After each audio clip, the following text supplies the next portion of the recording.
रोजच्या भाज्या सुद्धा थोडंसं बदलून जर करताल तर सगळ्यांना आवडेल। आज आपण अशीच मस्त बटाट्याची भाजी किंवा दम आलूची भाजी पाहणार आहोत।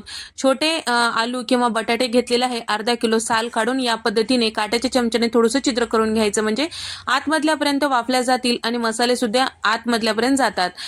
तर या ठिकाणी आता कढईमध्ये तेल टाकून घेतलेले आलू छान असं वाफून घ्यायचं, छान लालसर होईपर्यंत। त्यानंतर ताटामध्ये काढून घेतलेलं आहे। शिल्लक राहिलेल्या तेलामध्ये आपल्याला जिरे टाकून घ्यायचे, त्यानंतर चॉपरमधून कट करून घेतलेला कांदा टाकून घ्यायचे, खडे मसाले टाकून घ्यायचे।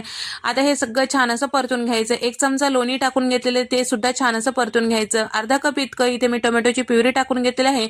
पावडर मसाल्यांमध्ये इथे मी सगळे बेसिक मसाले आपले जे गरम मसाला, लाल मिरची पावडर, धने पावडर, जिरा पावडर आणि काळं मीठ आणि सोबतच यामध्ये टाकायचं आहे गरजेपुरतं पाणी। हे सगळं टाकून घेतलेलं आहे। हळद सुद्धा टाकून घेतलेलं आहे। सगळं छान व्यवस्थित मिक्स करायचं आहे आणि आता आपल्या मसाल्यामध्ये आलं लसूण सुद्धा टाकून घ्यायचंय।